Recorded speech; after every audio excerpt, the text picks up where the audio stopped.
हाथी घोड़ा पाल की जय कन्हैया लाल की। हाथी घोड़ा पाल की जय कन्हैया लाल की। यंदा 15 ऑगस्ट म्हणजेच शुक्रवारी आली आहे कृष्ण जन्माष्टमी। श्रावण महिन्याच्या वद्य पक्षातील अष्टमीला श्रीकृष्ण जयंती साजरी केली जाते। श्रावण वद्य अष्टमी या तिथीला मध्यरात्री रोहिणी नक्षत्रावर मथुरेत कंसाच्या बंदीशालेमध्ये श्रीकृष्णाचा जन्म झाला। श्रीकृष्ण हे श्रीहरी विष्णूंचे 8वे अवतार मानले जातात। कृष्ण जन्माष्टमीची तिथी ही रोहिणी नक्षत्राच्या योगावर ठरते। पंचांगानुसार 15 ऑगस्टला अष्टमी तिथी रात्री 11:49 सुरू होईल, तर 16 ऑगस्टला रात्री 9:34 संपेल। धार्मिक शास्त्रानुसार भगवान श्रीकृष्णाचा जन्म अष्टमीच्या मध्यरात्री झाला होता, त्यामुळे ज्या दिवशी मध्यरात्री अष्टमी तिथी असते त्या दिवशी उपवास आणि पूजा करणे शुभ मानले जाते आणि म्हणूनच कृष्ण जन्माष्टमीचा सण हा 15 ऑगस्टला साजरा केला जाणार आहे। आणि पूजेचा शुभ मुहूर्त हा 15 ऑगस्टला मध्यरात्री 12:04 पासून ते मध्यरात्री 12:47 पर्यंत असणार आहे। आणि 16 ऑगस्टला गोपालकाला साजरा केला जाणार आहे। मुंबई दहीहंडीची धूम असणार आहे। बाललीला, नीती, मुसद्देगिरी, राजकारण, भगवद्गीता, मित्रत्व, प्रेम, त्याग अशा अनेक गोष्टींसाठी श्रीकृष्णाचे नेहमी स्मरण केले जाते। धार्मिक मान्यतानुसार या विशेष दिवशी भगवान कृष्णाच्या बाल स्वरूपाची पूजा केल्याने व्यक्तीला धन, समृद्धी आणि सौभाग्याची प्राप्ती होते, तसेच जीवनात येणाऱ्या अनेक प्रकारच्या समस्या सुद्धा दूर होतात। धार्मिकदृष्ट्या हा दिवस अतिशय महत्त्वाचा असल्यामुळे या दिवशी काही प्रभावी उपाय आणि सेवा देखील केल्या जातात आणि म्हणूनच श्रीकृष्ण जन्माष्टमीच्या दिवशी तुम्ही व्रत नाही केलं तरीही चालेल, पण गाईला खाऊ घाला फक्त ही एक वस्तू। ही वस्तू खायला दिल्यामुळे आपल्या जीवनामध्ये असणारा प्रखरातला प्रखर पितृदोष, ग्रहदोष, शत्रुपीडा तर नष्ट होणारच आहे, पण आपल्या 7 पिढ्यांचं दारिद्र्य नष्ट होऊन आपली कितीही कठीणातील कठीण इच्छाही साक्षात श्रीहरी विष्णू पूर्ण करणार आहेत। तर ती कोणती वस्तू आपल्याला गाईला खायला द्यायची, कोणत्या वेळेत खायला द्यायची, त्याबद्दल सविस्तर आणि महत्त्वाची अशी माहिती मी तुम्हाला या व्हिडिओमध्ये देणार आहे, तर व्हिडिओ पूर्ण पहा। आणि जर तुम्ही माझ्या चॅनलवर नवीन असतील तर चॅनलला सबस्क्राईब करा आणि शेजारी बेल आयकॉन सुद्धा प्रेस करा, जेणेकरून तुम्हाला माझ्या नवनवीन व्हिडिओचं नोटिफिकेशन हे मिळत राहील आणि तुम्ही एक पण व्हिडिओ मिस करणार नाही। आणि कमेंटमध्ये ओम नमो भगवते वासुदेवाय नमः लिहायला अजिबात विसरू नका।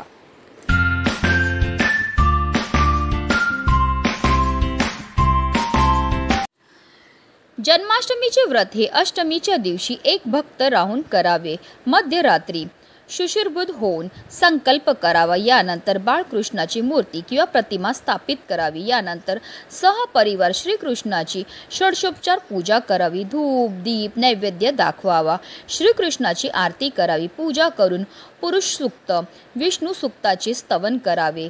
वाद्याचा घोष, गीतांचे मंगलस्वर, पुराण, इतिहासातील निरनिराळ्या सत्कथा ऐकत रात्र जागरण करावे। गोकुळातील कृष्ण जन्माच्या लीला श्रवण कराव्या। यावेळी पूजन करताना बाळकृष्णाला लोणी आणि साखर एकत्र करून त्याचा नैवेद्य दाखवावा। जन्माष्टमीच्या व्रताची दुसऱ्या दिवशी सांगता करावी। या दिवशी पंचोपचार करून उत्तर पूजा करावी। बाळकृष्णाला महानैवेद्य अर्पण करावा। याच दिवशी काला करावा। पोहे, ज्वारीच्या लाह्या, धान्याच्या लाह्या, लिंबू व आंब्याचे लोणचे, दही, ताक, चण्याची भिजवलेली डाळ, साखर, फळांच्या फोडी आदी घालून केलेला एक खाद्यपदार्थ म्हणजे काला। हा कृष्णाला फार प्रिय आहे। श्रीकृष्ण व त्याचे सवंगडी मिळून यमुनेच्या तीरावर हा तयार करीत असे व वाटून खात असे। असे म्हटले जाते की एका जन्माष्टमीचे व्रत करणाऱ्याला 20 कोटी एकादशीचे फळ प्राप्त होते, असे पुराणात सांगितले आहे। आता ही गोसेवा आपल्याला कधी करायची, तर कृष्ण जन्माष्टमीच्या दिवशी तुम्ही अगदी सकाळपासून संध्याकाळपर्यंत कधीही गोसेवा जी आहे ती करू शकतात। हिंदू धर्मामध्ये गाय, गंगा आणि गायत्रीला अनन्यसाधारण असं महत्त्व आहे। गायीचा जन्म हा समुद्र मंथनातून कामधेनू गायीच्या रूपामध्ये झाला होता। त्याचबरोबर माता लक्ष्मीचा जन्मसुद्धा समुद्र मंथनातूनच झाला होता, म्हणूनच गायीला माता लक्ष्मीचं स्वरूप सुद्धा म्हटलं जातं। गाय 11 रुद्रांची आई आहे, 8 वसूंची कन्या आहे, 12 आदित्यांची बहीण आहे आणि अमृत रूपी दूध देणारी आहे. जो व्यक्ती गोसेवा करतो त्याच्या सर्व इच्छा तर पूर्ण होतातच होतात, पण त्याला मृत्यू पश्चात स्वर्गाची प्राप्ती सुद्धा होत असते. साक्षात श्रीहरी विष्णूंनी सुद्धा आपल्या कृष्ण अवतारामध्ये ही गोसेवा केली होती आणि म्हणूनच त्यांना गोपाळ हे नाव मिळालं होतं आणि म्हणूनच आपल्याला सुद्धा आवर्जून कृष्ण जन्माष्टमीच्या दिवशी ही गोसेवा जी आहे ती करायची. आता जर गाय तुमच्या घरी असेल तर घरच्या घरी तुम्ही ही गोसेवा करू शकतात किंवा एखाद्या गोठ्यात जाऊ शकतात, गोशालेमध्ये जाऊ शकतात किंवा वाटेत कुठेही तुम्हाला गाय ही भेटणार आहे.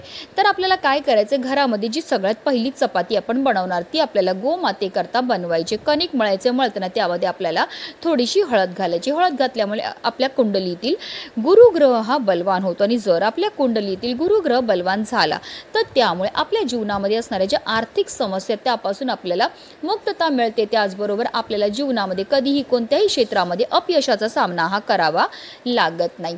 आता आपल्याला कणिक मळायचं आणि त्यापासून सुंदर एक छान चपाती तयार करून घ्यायची. त्या चपातीवर आपल्याला थोडंसं तूप लावायचं. तूप लावल्यामुळे आपल्या जीवनामध्ये समृद्धी येते. तसेच आपल्याला त्या चपातीवर एक गुळाचा खडा सुद्धा ठेवायचा आहे. गाईला गुळ खायला दिल्यामुळे आपल्याला ग्रह दोषापासून मुक्तता मिळते. राहू, केतू, शनी, मंगळ दोषापासून आपल्याला मुक्तताही मिळत असते. आता तुम्ही ही चपाती गाईला खायला घालू शकतात किंवा अगदी तुम्ही गाईला पिवळी केळीसुद्धा खायला देऊ शकतात किंवा तुम्ही गाईला हिरवा चारासुद्धा खायला देऊ शकतात. गाईला हिरवा चारा खायला दिल्यामुळे आपल्या कुंडलीतील बुधग्रह हा बलवान होतो आणि जर आपल्या कुंडलीतील बुधग्रह बलवान झाला तर त्यामुळे आपले निर्णय घेण्याची क्षमता वाढते, ज्यामुळे आपल्याला प्रत्येक क्षेत्रामध्ये भरभरून यश प्राप्त होत असतं. आता या 3 पैकी एक वस्तू तुम्ही गाईला खायला देऊ शकता किंवा अगदी तुम्ही 3ही वस्तू गाईला खायला दिल्या तरीही चालणार आहे किंवा तुम्ही हरभऱ्याची जी डाळ असते म्हणजे चण्याची जी डाळ आहे ती आणि गुळसुद्धा गाईला खायला देऊ शकता. आता या वस्तू ज्या आहेत त्या आपल्याला आपल्या हातातनंच गाईला खायला द्यायच्यात, कारण असं म्हटलं जातं गाय जेव्हा आपल्या हातातनं या वस्तू खाते आणि ती जी जीभ आपल्या हाताला लागते तर त्यामुळे आपल्या जीवनामध्ये असणारे जे दोष आहेत, दारिद्र्य ते दूर होण्यामध्ये मदतही मिळत असते. आता गाईला या वस्तू खायला दिल्यानंतर आवर्जून गाईला पाणीसुद्धा प्यायला द्यायचं. त्यानंतर आपल्याला गायीभोवती 11 प्रदक्षिणा ह्या मारायच्यात. प्रदक्षिणा मारताना निरंतर आपल्याला ओम नमो भगवते वासुदेवाय नमः या प्रभावी मंत्राचा जप हा करायचा आहे. 11 प्रदक्षिणा करून झाल्यानंतर आवर्जून आपल्याला गाईच्या पायाखालची थोडी माती उचलायची आणि आपल्या कपाळावर टिळा हा लावायचा आहे. कारण जो मनुष्य गाईला हाताचा स्पर्श करून प्रदक्षिणा करतो तसेच तिच्या चरणाखालील धूळ मस्तकी लावतो त्याला पृथ्वी प्रदक्षिणेचे व सर्व तीर्थांमध्ये स्नान केल्याचे पुण्य हे प्राप्त होत असतं. आता जर गाय स्पर्श करून देत असेल तर आवर्जून आपल्याला तिच्या पाठीवर हात फिरवायचा आणि आपल्या मनातली इच्छा ही बोलायची. अतिशय उच्च कोटीची ही सेवा केल्यामुळे आपल्या जीवनामध्ये असणारा प्रखरातला प्रखर पितृदोष, ग्रहदोष, शत्रुपीडा तर दूर होणारच आहे, पण आपलं 7 पिढ्यांचं दारिद्र्य नष्ट होऊन आपली कितीही कठीणातील कठीण इच्छा ही साक्षात श्रीहरी विष्णू पूर्ण करणार आहेत. म्हणूनच व्हिडिओ जास्तीत जास्त लोकांपर्यंत शेअर करा जेणेकरून प्रत्येकाकडनं ही गोसेवा झाली पाहिजे हीच मनामध्ये इच्छा.